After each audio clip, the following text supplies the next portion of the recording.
Hello everyone and welcome to another episode of Chill Talks podcast where Chill Talks happen, where conversations happen.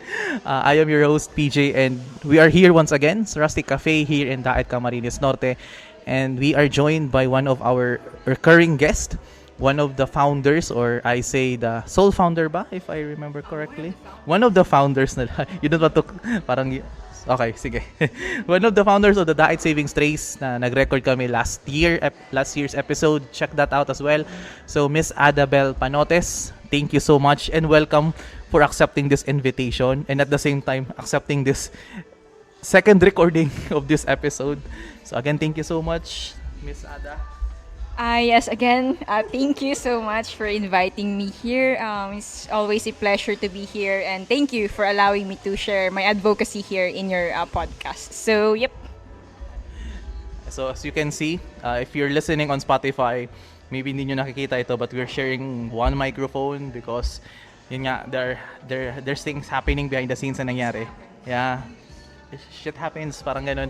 So parang the last time we spoke was last year.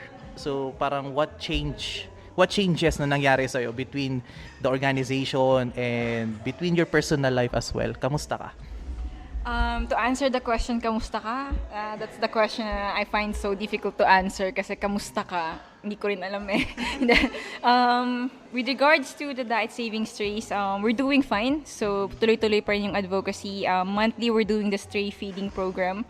And tuloy-tuloy pa rin yung pag-rescue. Pero one dog at a time, one dog or cat at a time. Siyempre, we wanted to ensure the quality of life na ipoprovide natin doon sa nire-rescue natin. So, ayan, tuloy-tuloy pa rin yun. And right now, we're fostering a rescued dog, si Berna. Berna yung name niya. So, ayan, Berna is up for adoption. So, sa mga interested dyan to adopt a rescued dog, this is your time to shine. And yun nga din ang naisip ko itanong sa'yo kanina na hindi ko na naisip din the previous recording na paano nga ba nagiging komportable ang mga tao mag-adapt ng stray? Kasi alam mo yun, adopting a stray na adult dog is very different when adopting a puppy or when you're buying from a store or adopting a puppy. Kasi kapag nagsabing puppy for adoption, ang bilis tahakin ng mga tao. So parang, what's the challenge in your organization to get people who want to adopt na fully grown na mga animals? Yeah. Thank you so much for asking that. I've been meaning to make kwento talaga about that pala. So, yeah, challenge talaga maghanap ng mag-a-adapt, especially kung grown na, like you have mentioned before, yung aso. One of the challenges, syempre, malaki na siya, may sarili na siyang, may kinagisnan na siyang pag-uugali na hindi na natin nasubaybayan. Pero, alam mo, dogs are very smart creatures naman. They can easily adopt. They can learn agad. And ngayon, ang ginagawa ng Daet Savings Trace to prepare the dog is we foster. We foster na talaga. And tinitrain yung aso to socialize with other pets.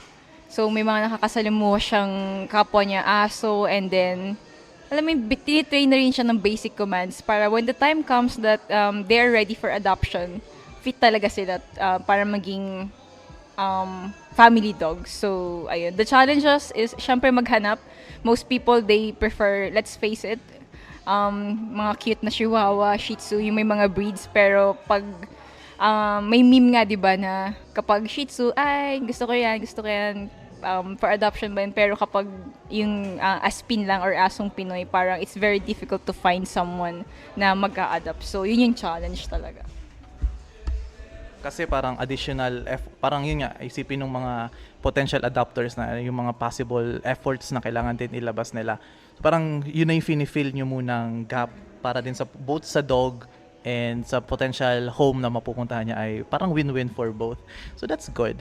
So last year, nakwento mo din sa akin na parang you are having this difficulty in balancing your personal life, your career life, as well as being a volunteer sa Daet Trace. So ngayon, may nabago ba sa strategy mo on how you balance it para mas nakaka-focus ka pa or mas nagiging active ka on both ends na nabibigay mo ring guidance sa mga bagong volunteers na pumapasok sa inyo?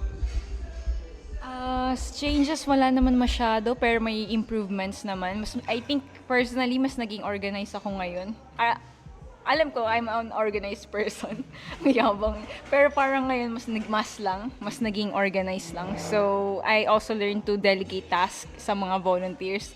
There are times kasi before na parang I want to do everything para yung quality ng napoproduce na work is nakokontrol ko. Pero yun nga, I have learned to delegate tasks sa ibang volunteers para sila rin nakakapag-function na even without my presence, the organization can still function well. And I think it takes a lot of courage din because alam mo yun, you're letting go this mindset na kailangan kontrolado mo yung lahat. You're starting to trust people when it comes to delegation. And I think most of us yun din ang kailangan na alam mo yun, magandang makuha din na we are still trusting towards other people despite na kung how sometimes they treat us. Parang same with animals same with animals wherein yung alam mo yun, kahit masaktan mo siya, eventually masaktan mo yung hayop, but if after few times ay babalik sila sa inyo na masaya pa rin sila.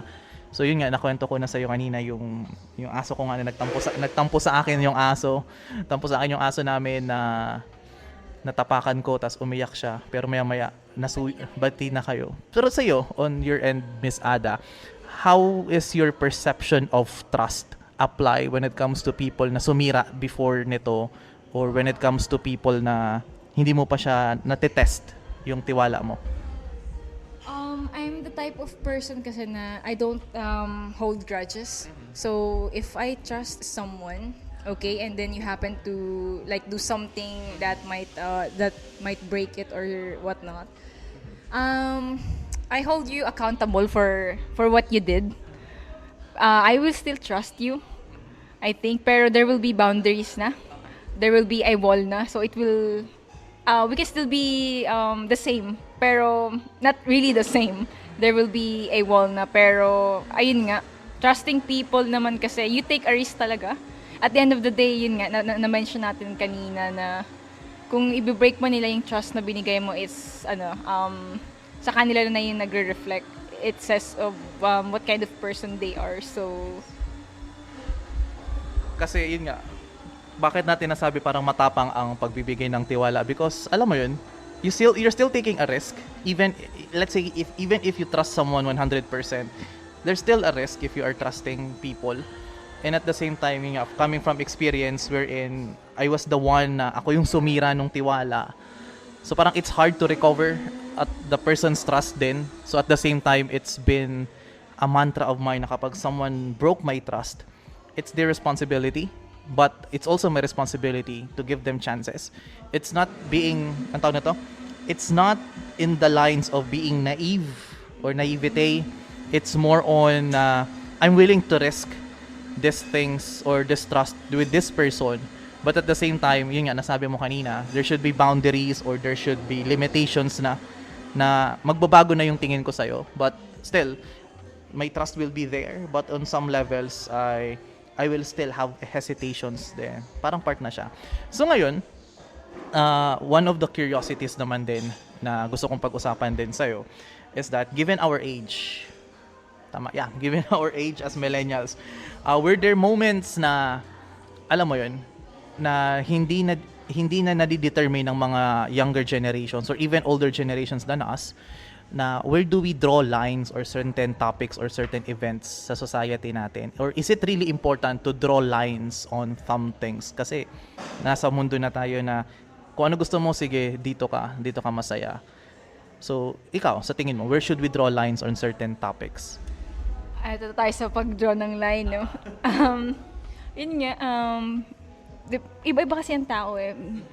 Different people from different walks of life, iba-iba yung pananaw nila sa buhay. I think where we draw the line talaga is how we treat other people. It says so much of who we are, despite of our differences. At the end of the day, nagmamatter, and ang sukatan or nagbo-boil down is how you treat other people. So maybe you have a different belief system there in you, pero I still respect you, and I will always show love compassion and respect, in yung sigurong hindi mawawala regardless of the differences that we have. Kasi ito na naman tayo. One of the things kasi na bakit kailangan natin mag-draw ng lines. That's why I'm opening this topic. Is that parang in celebration with Pride Month din, parang let's take into the conversation din na ano nga ba where do we draw the line when it comes to celebrating the LGBTQ, and at the same time where we draw the line on some things naman din that concerns our LGBTQ community. Kasi I am up until now I am a believer of a healthy contrast when it comes to discussions na yes, everything is inclusive, but there should be, alam mo yun, there should be some lines that could be drawn. So parang sa'yo, when it comes to this event sa LGBTQ natin, na one particular case nga na nakwento ko kanina is that yung isang transgender from man to woman sumali sa isang swimming event sa US wherein they dominated yung event na talagang it was heartbreaking daw sa mga female athletes kasi talagang lahat ng effort nila na sayang by a biological male talaga na given na mas malakas talaga sila. So parang ikaw, Miss Ada, where do you draw the line when it comes to discussing the LGBTQ communities na meron tayo ngayon? Alam mo, PJ, giving this opinions on things like this is so scary these days. Kasi most people kasi, if this is the majority, this is the opinion of the majority, dapat ganun din yung opinion mo. Pero sometimes it's not always like that. And when you go against that opinion, you might get cancelled. And may though hindi naman tayo celebrity, may mga hashtags na dyan na cancel PJ, mga ganun.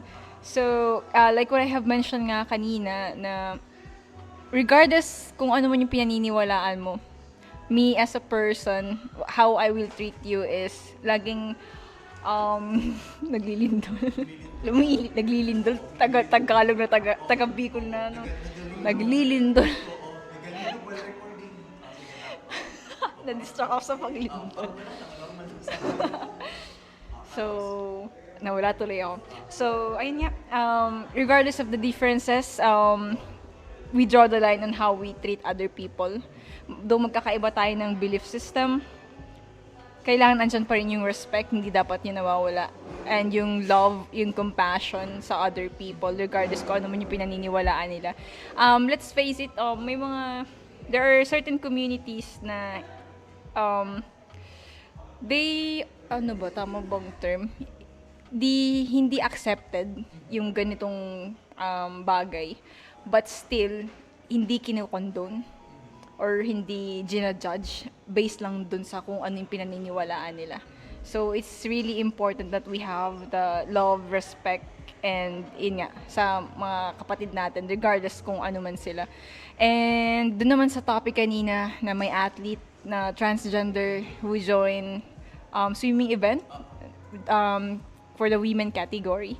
I think, siguro yun nga, na at the end of the day, biologically speaking, if i-dissect mo siya, DNA-wise, is male pa rin yung nasa katawan niya. So, siguro we'll have to create a separate category na lang for that and let the women category be women category. So, open naman siguro sa ganung bagay para ma-draw yung line doon. Kasi parang people are having this, alam mo yun, discomfort when it comes to drawing lines. Kasi nga, parang it's either you accept this idea or don't. But there's always in between na there's a compromise na we have to acknowledge. Kasi there are people who are very open to this idea. There are people who are a bit conservative to this idea. And there are benefits kapag ikaw ay very open, and there are benefits then if you are conservative, because if I remember correctly, the openness or the perspective ng liberals or the ones who are advocating for this allows a society to grow, to evolve, to change. And the same time naman, ang perspective din naman ng conservatives is that it balances it out, kasi yung conservatives ang nagbibigay ng parang pacing din so that people can understand more kung ano yung mga changes na nangyayari sa society. that's why the balance of it is good. That's why there should be compromise na kung saan when it comes to the topic of the LGBTQ community, if anong tawag nito, we condone the act. This is maybe may disagreement or this is okay. That's why we condone the action and not the person. Na kung saan if someone did this mistake, you do not label it as, ay dahil part ka ng ganitong community, ay mga taga ganitong community, ay ganito talaga yung ugali. No, that's not the case. If you're a man, a woman, member of the LGBTQ community, whatever you reference yourself as, if you make a mistake, you should be called out on that mistake, not because of how you identify as. Kasi most people, kaya nagkakaroon ng conflicts because, ayun nga, it's because of the identity. Therefore, yun yung nangyayari. It's not the actions. That's why ang daming challenges, ang daming mga arguments when it comes to this one. Even sa male side na, alam mo yun, there are things na the definition of a woman is very flexible, but at the same time, ang definition naman ng lalaki is very fixed. You never hear people na nagde-debate on what is a man. But what is a woman, there are always so many debates about the definition. So ikaw, Miss Ada, ano ang viewpoint mo sa ganong? Hindi. Let's not jump into that rabbit hole then. So parang yun lang naman the cases on that definition of what is a man and what is a woman. Yung ganun lang naman ang gusto kong malaman. Ano yung question mo ulit? Sorry? Ano ang say mo doon na what is a woman is very flexible, pero at the same time, what is a man is very distinct, set definition siya na unlike on how we define women. Grabe, definitions. Alam, di ba when we write thesis, we objectively define terms and may scope and delimitations lang tayo. And when we objectively define, ang definition niya ay galing talaga sa kung ano talaga yung definition niya. So, for example, ay wag na pala tayo mag-example, mahirap na. Ganun pa rin, siguro, I always think na iba yung weight na binibigay ng society sa babae compared sa lalaki. That when you're a woman, you're expected to do this and to do that. There are certain standards for women that you won't hear na, ay kasi ganito, pag babae ganito, ganyan dapat. Pero hindi mo marinig sa lalaki na, dapat lalaki ganito, ganyan. So, napakahirap ng topic na to. Medyo, talaga siya, medyo sensitive topic siya. So, ganun pa rin siguro. Where we draw the line is the respect at the end of the day. Dun, babalik sa respect. Kasi, anong tawag nito? So long as your definition ay hindi mo ini-impose with others, na let's say let's say you are homophobic, or let's not say the word homophobic. Let's say you have this parang reserved view when it comes to the LGBTQ community. That's your view, that's your perspective. Parang on your end, you don't have to, ang tawag nito, hindi mo kailangan pagpamukha sa kanila na yun yung sundin nila yung definition mo.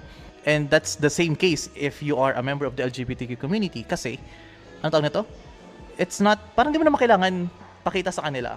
Hindi mo kailangan sa kanilang na, ay, ganito ako. No. You just have to you have to just express yourself. Na, if people will accept you, that's good. If people won't accept you, then that's on them. Parang hindi mo kailangan ipilit yung sarili mong tanggapin kanila, because if you accept yourself, parang most people will just accept you along the way. I don't know, maybe it's a very cliche nga siya eh. Very, very old saying na yun eh. Pero sometimes some old sayings are, talagang it works best then. But at the same time, maganda rin naman na napag-uusapan ito. Kasi before, we never talk about this one because the struggles din ng mga members ng LGBTQ community on coming out, expressing themselves. Dati, it doesn't fathom to them na kaya pa nilang gawin yun. But now, kaya na nilang express ng sarili nila na very open ang society to them, which is very good thing. Kasi before, we don't have this kind of openness to ideas nga, 'di ba? So yun. So let's not dig into that hole much deeper. So Miss Ada, as millennials na katulad natin, na reaching our point sa 30s, early 30s na natin, Ano ang mga changes na na-discover mo sa sarili mo during your early 20s up until kung asan ka ngayon? Alam mo, I still learn new things about myself every day. Hindi pala talaga totoo yun na alam na kilalang kilala mo na yung sarili mo. Actually, sometimes it surprises me na ganito pala ako. So, ano bang, as I grow older, ayun, medyo yung energy natin, nabanggit natin, napag-usapan natin kanina to, yung social energies, madali nang madrain. I prefer quiet places. I prefer to be alone most of the time. Hindi kagaya noon na nung parang sobrang tanda ako na parang younger days na parang you always want to go outside, you want to spend time with friends. Pero ngayon, I appreciate some quiet time alone. Yan, sobrang parang big deal sa akin na may quiet time alone ako. And yung social battery, mabilis madrain. So, 2 to 3 people, kaya pa. Mga 5 to 6, pagod na ako. So, ayun. And yeah, we still learn new things pa naman about ourselves every day. So, ayun. So speaking of learning new things about yourself, ano yung pinaka na-shock ka na natutunan mo sa sarili mo as you were growing older? Kasi teenager ibang ugali natin, early 20s iba rin ang ugali natin, at late 20s nag-iiba din ang ugali natin. So between those changes in your age group or in your life, ano yung mga na-discover mo na ay ganito pala ako, mga ganun? So, I realized I'm more resilient. Higit pa sa nalalaman ko. So, na-realize ko rin na I can tolerate other people's mga pagkukulang or mistakes at my own expense. Yung parang hindi sila maging uncomfortable or maging offensive sa part nila. Parang I can tolerate. Parang kaya kong tiisin. Pero I'm working on that lately na parang syempre hindi naman dapat ganun. Parang we need to confront people then if they're doing something wrong, we have to call them out. So if we're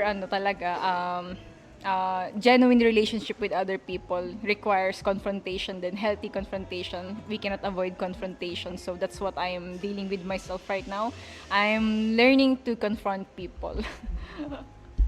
Kasi parang it's kind of hard talaga, especially if you're a bit introverted ka, na if parang you are considering how would this person feel kapag kinonfront mo siya. But sometimes yun nga, healthy confrontation would lead a long way kasi doon mo rin makikita whether the person is a fit talking to with disagreements, kasi how they will handle that confrontation.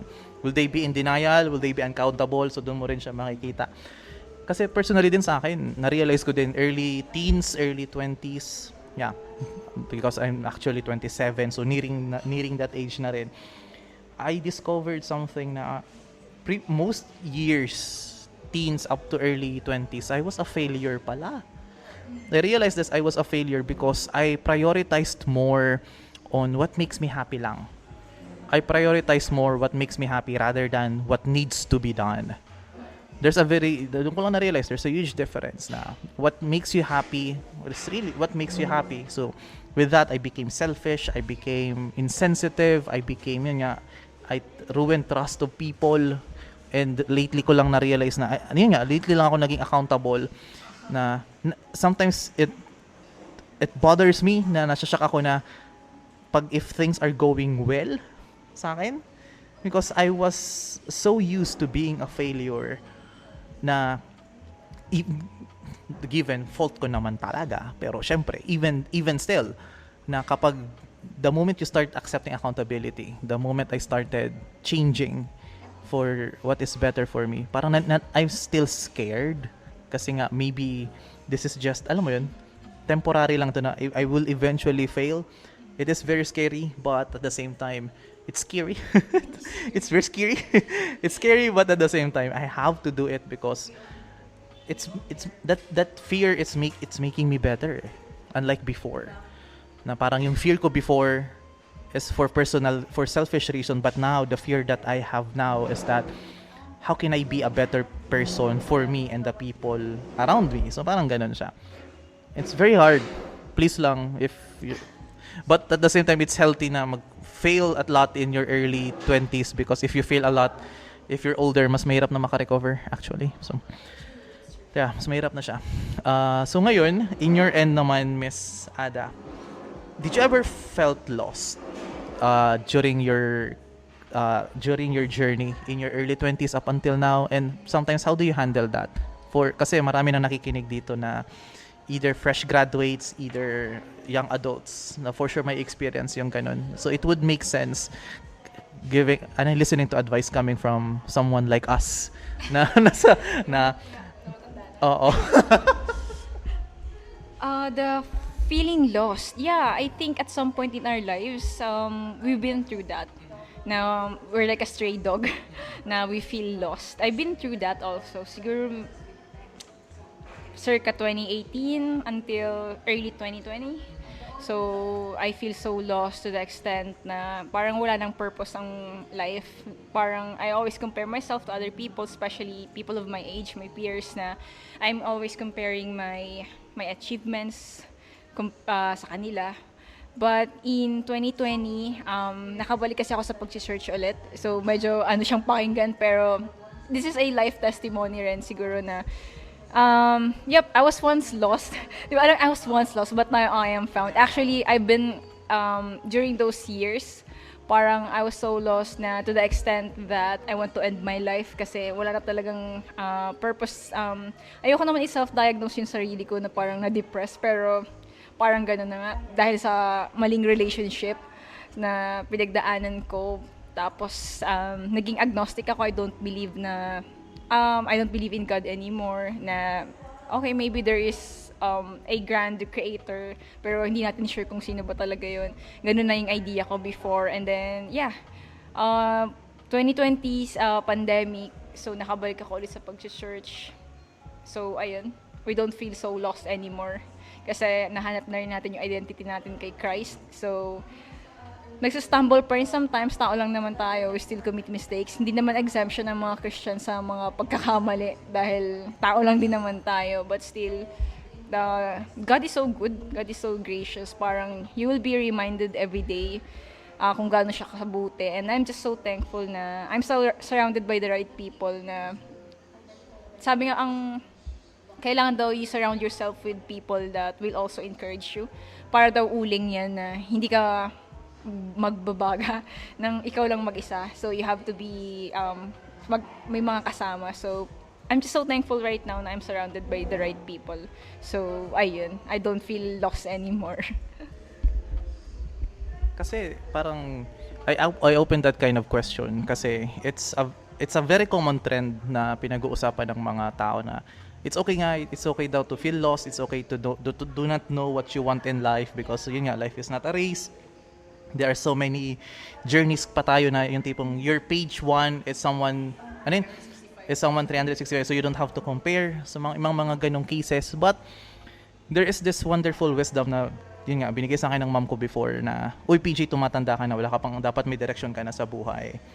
Nung una, I did not appreciate it kasi parang, alam mo yung kine-question yung gusto kong tahakin. But eventually, I understand the wisdom na pag sinabing direction sa buhay doesn't mean dapat ganito, may asawa ka na, no. Oo, na dapat, pag sinabing direction sa buhay, at least, alam mo na yung gusto mong gawin. Alam mo kung ano yung gusto mo for yourself. Kasi iba yung direction sa gusto or pangarap. Kasi pangarap ay something that is attainable. Kasi at direction naman, it's not something that is attainable because it's the roadmap na kailangan mong gawin. So parang ganun na dati ang dreams ko mayaman, ganito, ganyan. Pero eventually I realized that my direction should not revolve around that. My direction should be around stability and peace. So parang any path na that will lead me to that kind of peace, I grab those opportunities. So parang for the young ones, we sound old talaga. For the young ones naman, I think the best advice naman na may bibigay naman namin is that do feel lost, but at the same time, generate the direction that you want to take. Pag sinabing generate the direction, you will only get that if you allow yourself to experience new events, allow yourself to experience opportunities and events na sometimes hindi mo inakalang tatahakin mo, Sometimes you will meet the right people, yung sinabi mo kanina, na magbabaga ng iyong uling. Magbabaga ng iyong uling at the same time naman, makikita mo rin yung mga, what is for you, the direction that you want to be. Focus on the direction, not the mali. Focus on the direction and not just the mountain. The mountain can be easily seen, but the direction is often, mostly hindi nakikita ng mga tao. And, I think, are you familiar with the movie, yung Prince of Egypt? Familiar, pero siguro limot ko na. So parang yung Prince of Egypt is an animated movie that is talking about the Exodus of Moses. Yeah, 'di ba? I think ang ganda nung up until now it's early 90s na ginawa pero ang animation quality is super DreamWorks actually. Oo, hindi siya Disney. Kaya gulat nga ako, I thought it's Disney pero DreamWorks pala siya. Na kapag ang may kanta doon na look at your life through heaven's eyes, na parang if you will look at your life daw ngaya na kung ano lang yung nakikita mo, you will not appreciate life. You will just ang isipin mo lang na ay ito na ako, nawawala ako, I don't know where to go. Pero if you look at it through heaven's eyes, parang mas lalawakan mo yung tingin mo sa buhay mo. You will see yung map talaga natatahakin mo na the journey. It's not that difficult pala if you look at it on a grander scale, because we are meant to do grander things in life. So you do not just focus on what is seen by your eyes, what it should be through heaven's eyes. Whether you are agnostic, you're atheist, you're a Christian, look at it on a bigger scale, on an objective scale, on, if you're a believer, on the heaven's eyes, on how God sees you. So parang ganun lang naman. Wow, biglang parang mas naging malalim yung conversation. Mas lumalim yung conversation natin kanina. Yeah. Pero maganda yung sinabi mong yun na sometimes kasi sa perspective lang natin, limited lang siya eh. Limited lang yung nakikita natin. Pero sometimes nabanggit mo kanina parang the road doesn't seem really hard naman pala talaga. Or sometimes the road is really hard, but you have to walk through it so you won't be drifted away. You have to just keep moving forward. That's the challenge din kasi sa most of us kasi if you are handled with obstacle, if you do not know where to go, parang you kind of stop. So parang there's there's more alternatives actually. Life is more simple than we realize, and yes, I am shocked kung gaano kasimple ang buhay pala talaga. As in, pero yun nga, let's cool down before we end this episode kasi very very deep provoking ang topic na ito, and we can spend hours talking about this. But I am curious about yung naging transition mo from a K-pop hater to a K-pop lover. Because as someone who is very neutral or maybe impartial or indifferent when it comes to the K-pop culture, I am curious kung bakit nagbago ang iyong viewpoint when it comes to appreciating Korean culture. Yeah, so before I was a K-pop hater talaga. Hindi lang basta I don't like K-pop. I'm a hater. I bash, I post. Keyboard warrior kasi ako before. So I post everything, yung feeling, alam mo yun. And I feel so edgy kasi I listen to indie type of music and stuff. And then, for me kasi, I don't like listening to songs that I don't understand the lyrical content. Pero yun nga, siguro as you grow older, then you realize na hindi naman kailangan maging deep lang lahat ng bagay for you to enjoy. So, once upon, paano ba? So, yun nga, I saw a fan cam of Lisa from Blackpink. She's the main dancer of the group, and she's really a very good dancer. Good is an understatement. She's great. So, I saw her fan cam on Twitter, and yeah, the rest was history. I binge-watched and everything, and then, ayun na, hanggang sa super naging fan na ako ng K-pop. I just really appreciate all the effort na ginagawa nila for their album.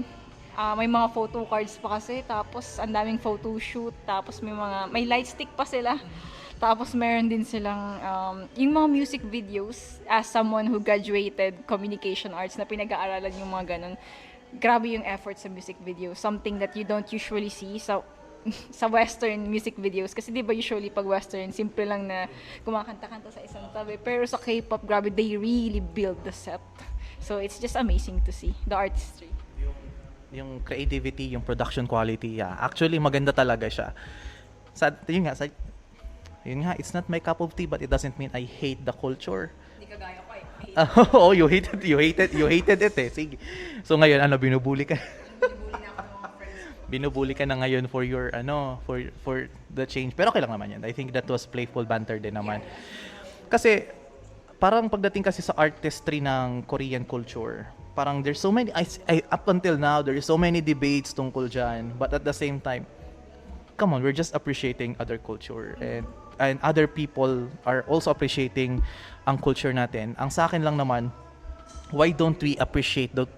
Why don't we share that same appreciation towards our Philippine cinema?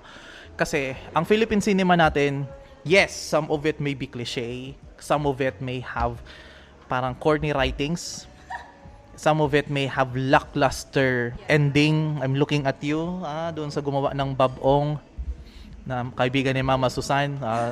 Future episode na lang yan. Pero, ayun nga, we have this movies that have been acclaimed internationally na gawang Pinoy talaga. But at the same time, hindi siya nananalo ng awards locally sa Philippines. And what's worse or what's hurting, may word bang? What hurts more is that, alam mo yun, hindi siya minamarket towards an audience in the Philippines. Na kapag sinabing indie Filipino film, parang nagiging niche siya compared sa, why not mainstream it, na kung saan more people can enjoy the quality writings, na nag-evolve na ang writing at creativity ng Pinoy when it comes to filmmaking, and na hindi na yung cliche na nakasanayan natin pagtanda. So ikaw, what's your viewpoint sa mga ganong stands when it comes to our local cinema? Local cinema. Alam mo, PJ, to be really honest, I'm not really a fan of local movies, to be honest, and even local shows. Pero once nakakita naman ako ng quality talaga, is I really appreciate it. As someone who graduated with commerce, na we also do filmmaking before.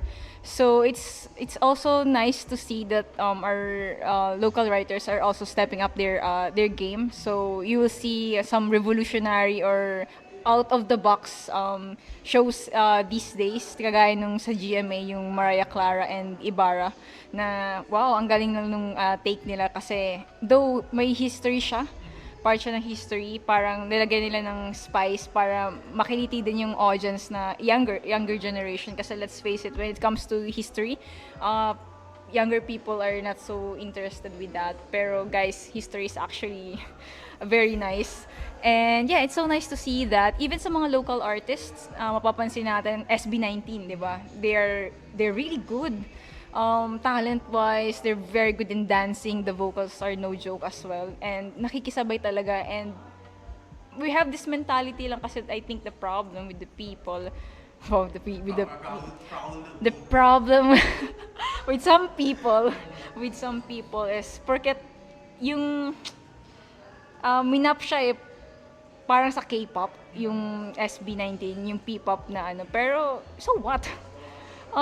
It's okay naman to copy and then modify. You cannot make something out of nothing naman eh. You make something out of something then. So, we just don't appreciate it. Especially kung may talent naman talaga yung mga yun. And nakikisabay talaga sila even sa production ng music videos and everything. So, can we stop this mentality na lang siguro na kapag local, ang initial mindset natin is ay gaya-gaya, ay ganto ganyan. Pero let's appreciate more instead of bashing. And sa mga writers naman, siguro yun nga, step up friend with your game, so para hindi tayo laging stuck dun sa normal na napapanood natin sa prime time na alam mo yun, mag-asawa, may other woman, nagpatayan, nag-revenge and everything. Kasi please. to add doon sa sinabi mo na ano nito, if you look at it on a small scale, kasi yung ano yung sinabi mo kanina, yung mindset ng tao na gaya-gaya, 'di ba? Kasi diba, technically, I still believe this quote na imitation is the best form of flattery pa rin. Now, we grow up idolizing our parents, idolizing someone we look up to talaga. It parang kind of same with cinema or same with art, na na kung saan, yes, we copy the other cultures, but usually, dyan naman talaga nagsisimula yan. SB19 is still a young talent group na nagsisimula muna sila in nagre-reference sa ganitong approach, ganitong themes, ganitong style, but give it time. It will always evolve into having their own sense of identity as an artist. Kasi di rin naman talaga maganda na black and white copy paste talaga na K-pop. No, but that's not the case. Ang nangyayari is habang tumatagal, nagkakaroon din ng transition na nagiging identifiable na rin yung Pinoy. So usually sa simula lang naman talaga, we just copy because it works. We copy something because it works. Yes, yeah, exactly. We copy things because it works. Given na yan. Ganyan talagang gawain ng mga tao. So ngayon, speaking of kanina na before we end this episode, na last topic na I want to discuss with you is that this is a theme na gusto kong mag-run in some episodes when it comes to graduation. This is a year, this is the month or the season. This is the graduation season. And one of the things na nakikita ko as an educator, as a teacher, na kung saan is sometimes yung mga tinuturo ng mga teachers ay maybe beneficial or sometimes it's not beneficial, especially when you're finding jobs na minsan hindi naman related doon. So in your case, Miss Ada, how did your college education helped you or guided you sa paghanap ng sarili mo when it comes to your career na meron ka ngayon? Okay, I think very beneficial siya actually. So, graduate ako ng Communication Arts sa Mabini Colleges, and from there, we were exposed to, honing or using our skills such as sa communications. We have a radio station sa Mabini, sariling radio station. And from there, nakakapag-public speaking kami. Though, nasa loob ka lang ng four corners of your room. But still, your communication skills ay talagang nagagamit mo and na-i-improve mo siya. And I think for any type of job, it's very important that you have good communication skills. Kahit anong work man yan. And I think naging ko siya, ang tawag ba dito? Key? Pass? Sa paghahanap ko ng work. Kasi after I graduated, I eventually landed a job. And I think naging super helpful na meron maayos na communication skills. Though, I'll say na I'm not a very good student when it comes to grades. I'm not very much conscious sa grades. So, pero nadadala siya sa communication skills. May mga nagsasabi din kasi ng mga HR na parang yun yung kino-comment nila, I like the communication skills, thoughts are mga ganun-ganun. So I think malaking bagay na na-practice talaga siya nung nasa college pa lang ako. So kasi yun nga, I ask you that question because there are many people na magsasabi na hindi mo naman madadala yung mga hindi lahat na yung mga natutunan mo ng college, yung mga ganitong konsepto, mga ganitong theories, mga ganitong equations, mga ganito, di mo naman siya gagamit. Especially thesis, na parang you will spend this much effort sa thesis in your college days, but after you graduate, wala din. Unless you venture into an academe field, di mo siya magagamit, di ba? So parang yun yung naging contest ng karamihan, but I think the counter-argument to that is that you have to see what are the hidden lessons that you can learn for that. Kasi most of us I was guilty of this then. You look at college as something as a requirement lang. That's why you don't take it seriously. That's why the passion for learning was not there. So parang I will advise to you guys, the best advice din na binigay ng papa ko na college is one of the most fun experiences that you can have. Enjoy it. Explore new things, meet new people, welcome new experiences because it will help you once you graduate. Kasi, yun nga, sometimes employers walang pake sa grades, actually. Some employers walang pake sa grades. But some na may pake sa grades, usually tatanungin bakit ka bumagsak dito kasi para makita on how accountable you are with your setbacks din. At the same time naman, ang best kasing advice din sa mga nasa school pa rin na mag-venture pa rin ngayon sa college is that if you're not good academically, as much as possible, explore yourself into extracurricular din. Pero yung extracurricular na hindi maapektuhan yung studies, yung grades, oo, baka na sobrang sa extracurriculars din. Na explore in concepts na experience with new people, join clubs, join events, seminars. Kasi it can give you a huge advantage when finding employment. Na pag tinanong ng isang, lalo ko kasi noon, after ko graduate ng college, akala ko unique ka na. But you're just one of the 50,000 people who are fresh graduates. So, you're looking for a new job. So, what's special about you? Yes, why should I hire you? What's your edge? So, I think one of the best responses na nabigay namin before is that if you're asked about your edge, dapat mag-reflect ito sa college experience mo na sali ka sa mga events and activities ng college and very active ka kasi if you can say it to an employer na you are willing to accept new opportunities, new challenges, new failures, they would love that. Kasi it reflects on how eager you are, how open-minded you are in entering work environment with people. So yun lang naman, that's for me. So ngayon, and before we end this episode, Miss Ada, do you have some messages for our young viewers and listeners and even those na hindi na young but still listening to this episode natin? Siguro busog na sila sa words of wisdom mo, pero siguro na lang, wag masyadong magpa-pressure. We live in a world na kailangan may status quo ka lagi, kailangan may label ka, kailangan by this age you're already well established, nakapag-travel ka na and all. Pero if you will conform sa ganung standard ng mundo, you will put too much pressure on yourself. And then, kapag nag-fail ka, malulungkot kang sobra. Well, it's normal to be sad, pero hindi nagtatapos doon ng lahat. There's more to life than all those things. And I hope you'll be able to see that. You'll be able to find out about that soon. So, wag masyadong pa-pressure. Live by the moment and know your why. Yes, I think Friedrich Nietzsche said it na knowing your why can overcome almost any how. So yun ang lesson na binibigay sa atin ni Miss Ada, which is very very very relevant sa panahon ngayon na we just follow what is the majority rule. We just follow the trends. So, if your why is that because ito yung ginagawa nila, ito yung gusto nila, then you have to evaluate yourself because your why should not revolve around how people think. Your why should revolve around how you think. So, that is very important.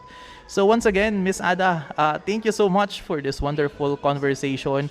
And, ano tawag nito? Please do follow the Diet Savings Trace sa link below. And yeah, below. Yan, basta may lalabas na lang dyan. Lalabas na lang dyan. So, link is in the description down below. So, please do support them and do support then Chill Talks podcast here on Spotify, Facebook, and soon in other platforms na rin. So, soon na yun. So, Miss Ada, before we end, so thank you so much again. And do you have any more ipa-plug? Yes, please. Yeah, sa Diet Savings Trace, please support our programs.